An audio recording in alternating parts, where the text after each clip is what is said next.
el papel del profesor como que ha venido a tener un menor protagonismo. Yo creo que no, el profesor siempre seguirá siendo la persona inspiradora de esos estudiantes, porque si no hay nadie que inspire a esas nuevas generaciones en términos de academia, en términos de investigación de ciencia, esa inspiración no se le puede dejar a Google o a esas bases de datos, ¿sí? Wikipedia, etc. ¿Sí?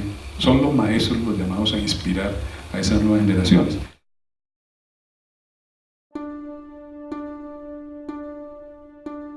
Toda mi formación humana y de muchos aspectos me la dio la Universidad de Tolima. Enseñar no es transferir conocimiento, como decía Paulo Freire, es crear la posibilidad de producirlo, pero producirlo con los principios éticos. Para mí lo estético es ético, porque la belleza, los parámetros de la belleza tienen unas leyes, porque lo estético no es lo bonito. Aprendí que el maestro tiene que ser honesto. Entre más sepa, más humilde tiene que ser y más comprensivo con sus estudiantes. Que es una pregunta que el maestro ordinario no se hace nunca, ¿no? ¿Cómo quedó eso organizado en la cabeza del estudiante, ¿no? La flora del macizo colombiano es de una trascendental importancia dentro del bloque de la flora colombiana, que abarca unas 50.000 especies a la vanguardia del planeta. Yo nunca decidí ser músico, yo nací ahí. La primera condición que debe existir es que el profesor tiene que estar plenamente convencido en que el ejercicio profesional es un beneficio necesariamente en favor de la humanidad.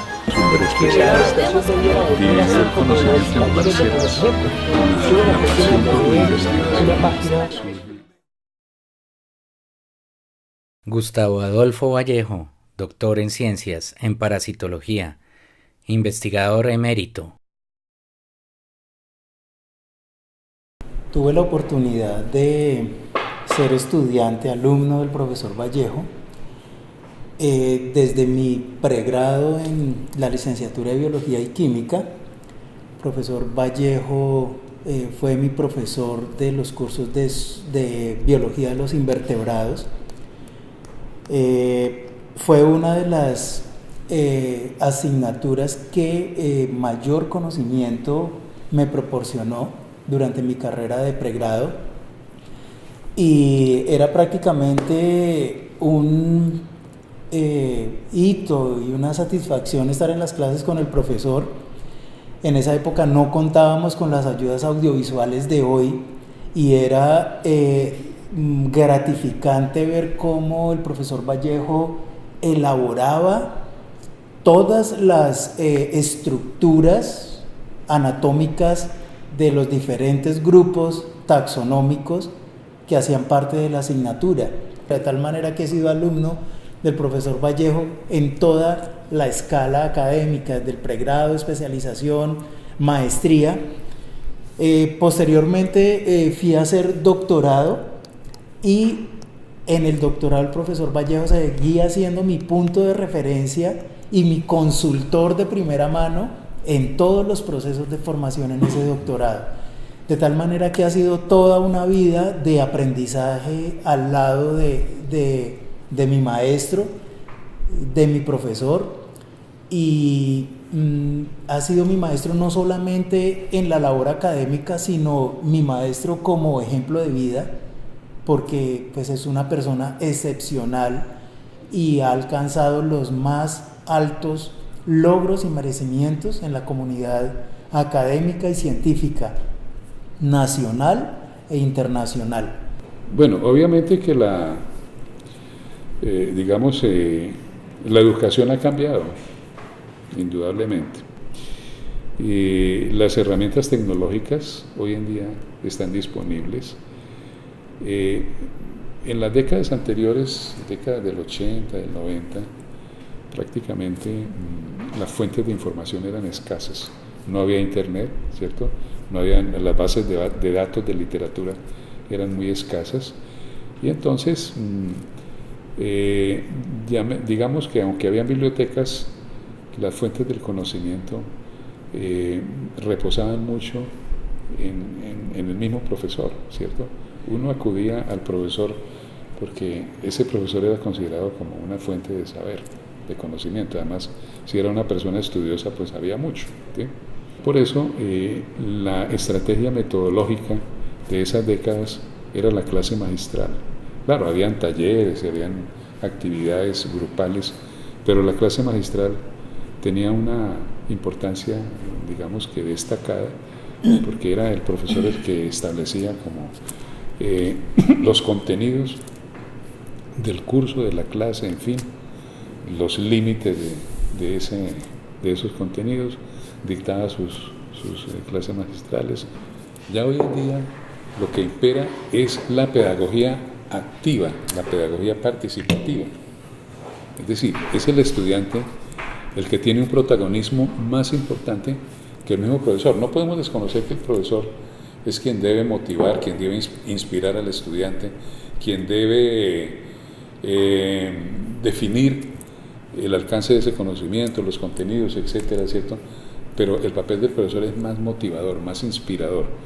Y el estudiante debe aprender a manejar los recursos actuales, ¿cierto?, que hay en la actualidad, porque la información está por todas partes, ¿cierto? Que pues es una PCR, al usar una PCR sobre una reacción repetitiva del gen B1, como es el gen B1, entonces obtienen una amplificación de incluso una muestra con 10 organismos, o sea, con 10 parásitos, en una muestra que tenía también 1000 leucocitos humanos, una muestra con ADN representando 1000 leucocitos humanos. El aporte científico a nivel nacional tiene que ver con la explicación de los fenómenos epidemiológicos en torno a la enfermedad de Chagas.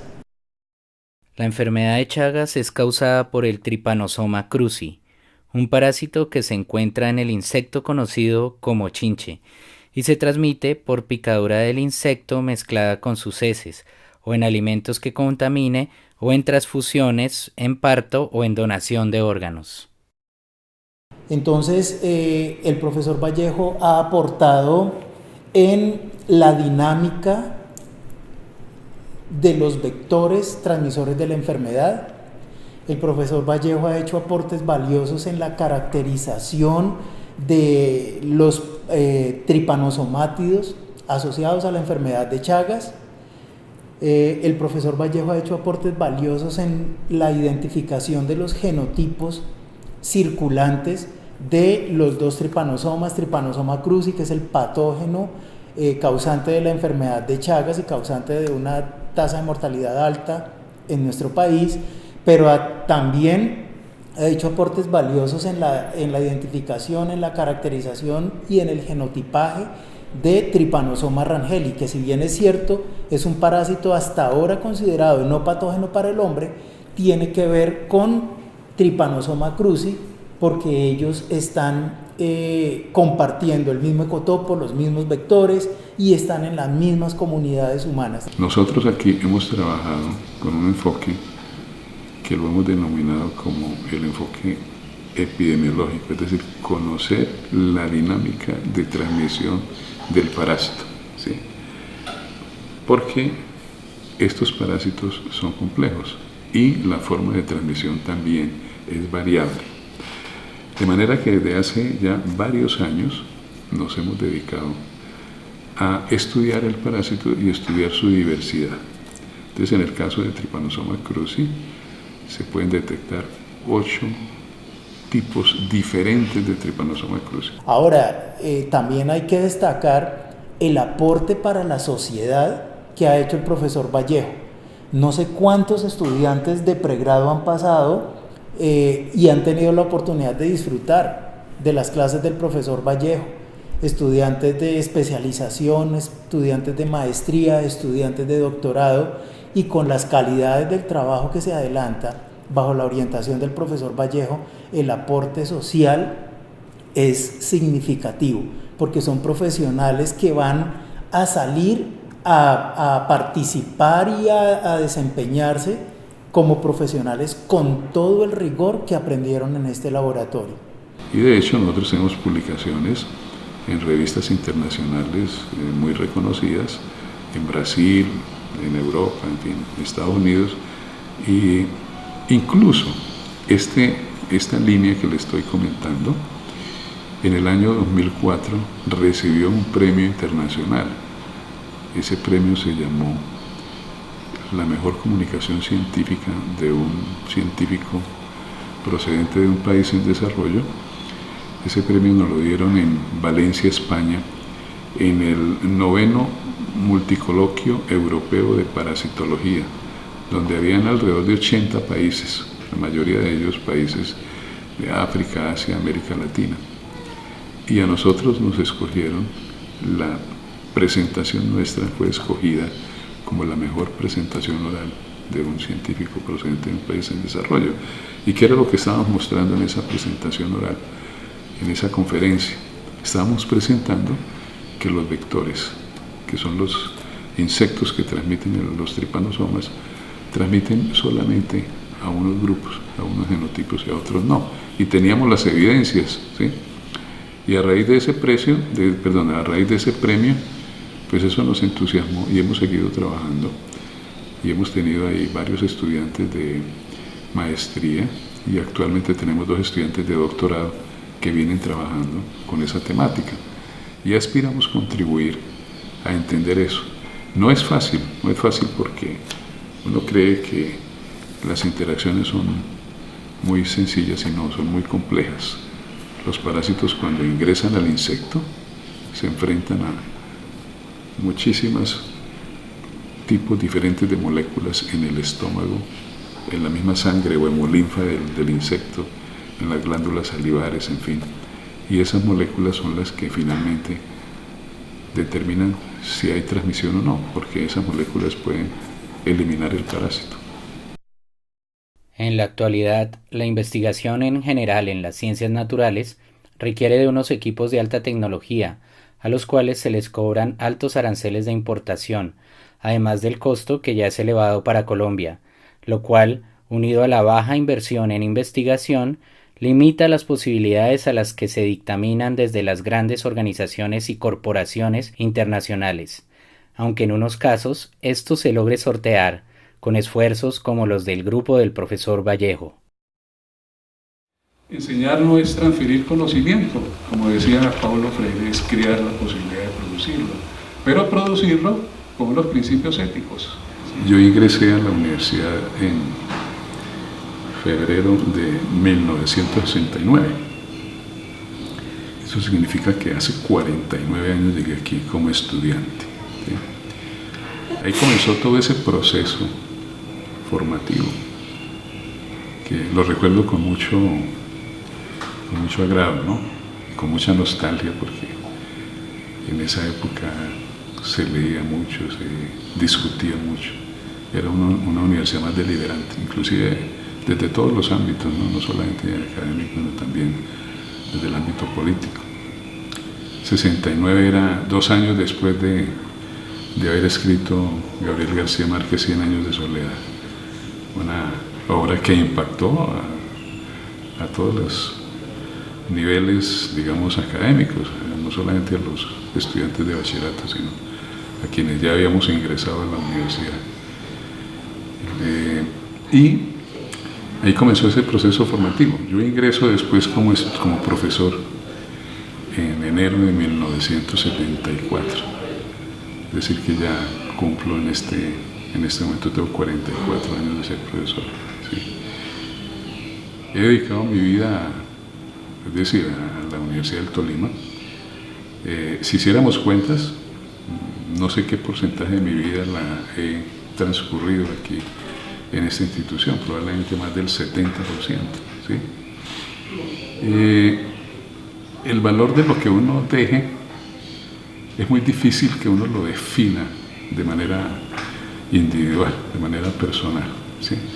Porque en asuntos académicos y científicos quien valora es la comunidad, ¿sí?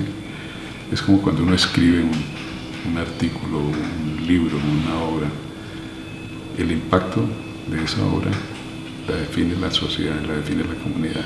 La Internet trajo la revolución en la información y entonces eso dio paso a traer nuevas tecnologías, incluso en la microscopía. Tenemos aquí un microscopio de comienzos del siglo XX y a medida que fue evolucionando entonces tenemos ya equipos de nueva generación que los aprendimos a utilizar aquí en la universidad.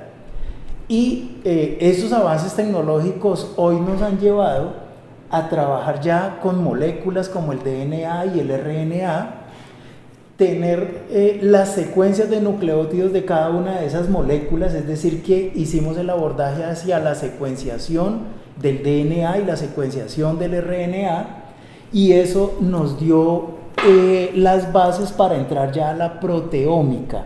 Entonces, también al uso de todas las bases de datos nacionales e internacionales, y también a entrar a abordar todo lo que la bioinformática le puede proporcionar al investigador como herramienta para poder resolver sus problemas. Fuera del conocimiento básico que genera la investigación, ¿sí? Porque siempre se ha dicho que la investigación tiene que fundamentalmente ser orientada por la curiosidad, ¿sí? Es decir, por las preguntas que el investigador se haga acerca de un fenómeno que está observando. Pero fuera de esa investigación básica, en el campo de la parasitología existen 3 áreas de aplicación, ¿sí? Que son el desarrollo de técnicas de diagnóstico, ¿sí? Métodos para averiguar si una persona está infectada o no, ¿cierto? El desarrollo de drogas para el tratamiento, ¿sí? Y el desarrollo de moléculas que tengan capacidad de ser utilizadas como vacunas, ¿sí? Esos tres campos son los 3 campos de aplicación de la parasitología.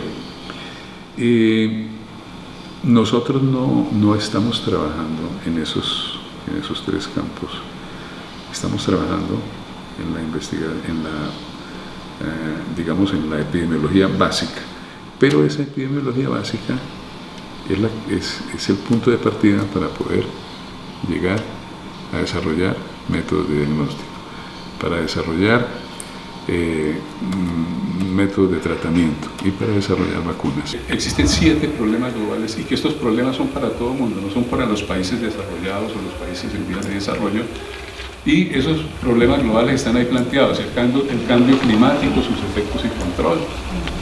El año pasado trajimos a un conferencista, a un capitán de navío, es oceanógrafo especial, el mejor oceanógrafo del país es considerado, y él mostró en la conferencia que dentro de unos 30 o 40 años muchas de las ciudades de la costa norte van a tener serios problemas de inundación por el deshielo de los polos y por el cambio climático, etc. Entonces, eso del cambio climático es una realidad. Sí, efectivamente, la ciencia es decir, la ciencia y la comunidad científica es la llamada a tratar de resolver los problemas que ha surgido la actividad antrópica. Entonces, esa actividad del hombre ha generado varios problemas. El cambio climático es consecuencia de la actividad humana, aunque muchos traten de decir que no es cierto, ¿sí? Resulta que el hombre utiliza combustibles de origen fósil como son la gasolina y el carbón, ¿cierto? Y la combustión de estos materiales genera gases de efecto invernadero, ¿sí? Y como eso no se está haciendo solamente en unos pocos lugares, sino en todo el planeta, ¿sí? Todas las 24 horas del día generando gases de combustión de estos combustibles fósiles. Eso va llegando a la atmósfera y eso es lo que hace que se presente una modificación en los patrones, digamos, de lluvia, ¿cierto? En los patrones climáticos, en los cambios de clima. De hecho, Ibagué se volvió una ciudad, digamos, muy caliente, 100 años atrás, en el siglo pasado, digamos, Ibagué era una ciudad más fría, y eso se puede evidenciar por las fotografías que hay en los archivos, en los museos. Todo el mundo usaba ruana y sombrero. Hoy en día no, hoy en día la gente anda más bien como si fuera una ciudad bastante tropical, bastante cálida, es decir, con la ropa propia para este clima. Digamos, problemas a solucionar es sustituir esos combustibles de origen fósil por otras fuentes de energía, ¿sí? Es decir, sustituir esas fuentes de energía que podrían ser la misma luz solar a través de paneles solares, puede ser también la energía eólica, la energía del viento, ¿cierto? Y entonces, con ese tipo de energías es posible que entonces se pueda resolver el problema del uso de los combustibles fósiles. Pero adicionalmente es necesario eliminar esa capa de gases de efecto invernadero, y la única manera es hacer reforestación. ¿Por qué? Porque se sabe que el vegetal crece como consecuencia de un proceso de fotosíntesis. ¿Y la fotosíntesis qué es? La fotosíntesis es coger el gas carbónico, que es un gas de efecto invernadero, hacerlo reaccionar con agua, y con eso se producen la celulosa y todos los materiales de los que están construidos los vegetales. Entonces, la eliminación de esos gases de efecto invernadero se puede lograr a largo plazo mediante reforestación. El hombre del siglo XX es un súper especialista. Dividió el conocimiento en parcelas, ¿sí? Y cada profesional se dedica a trabajar una parcelita del conocimiento, pero es completamente ignorante del resto de los saberes. Y cuando hay ese aislamiento de la posibilidad de enfrentar los problemas desde una perspectiva interdisciplinaria, esa posibilidad es cada vez menor. Para mí ha sido un privilegio estar en la universidad, y todo lo que he podido hacer, todo lo que he aprendido, ¿sí?, lo he recibido de unos maestros que he tenido y que también tuve el privilegio de estar con ellos en determinados momentos de mi formación. Yo simplemente coloqué aquí de una manera arbitraria los que fueron profesores míos, ¿sí?, pero que los consideré como excelentes. Me parece que hicieron excelentes contribuciones. Gonzalo Palomino, el doctor Echeverri, José Ignacio Camacho, que era un músico que en ese tiempo teníamos una formación un poco más integral. Nosotros veíamos escultura, dibujo, veíamos, es decir, nos tomábamos clases de música, en fin. El maestro Velandia, Héctor Vargas, Alberto Frade, Andrés Rocha, Miguel Ospina, sí. Ahí solamente coloqué algunos, la historia de la universidad de pronto rescatará una enorme cantidad de gente que ha contribuido. La universidad ha hecho enormes esfuerzos por crear una comunidad científica y por crear una comunidad académica importante. Ha mandado a estudiar mucha gente. A partir del decreto 80 comenzó a mandar gente. Yo fui uno de los beneficiarios del decreto 80 porque a mí me mandaron a hacer una maestría a la Universidad de los Andes y posteriormente a hacer un doctorado a Brasil. La pasión por la investigación surge de la curiosidad que tiene el ser humano de manera natural. En la evolución de la especie humana llegó el momento en que él se interesa por conocer, por saber acerca de los fenómenos de la naturaleza, en fin. Y bueno, desarrolla finalmente esa curiosidad que más adelante, en el siglo XVII, se estructura y se encamina a través de la investigación, a través de la metodología de investigación que los especialistas consideran que surge en el siglo XVII. Yo creo que lo fundamental para el investigador es mantener viva ese interés, esa pasión y esa curiosidad. Eso es lo que me deja a mí la universidad y me deja ese deseo de seguir participando, de seguir contribuyendo a esta transferencia, a este proceso de transferencia de conocimientos y de generación de nuevos conocimientos con nuevos estudiantes, con nuevas generaciones. Por eso me siento tan feliz en la universidad.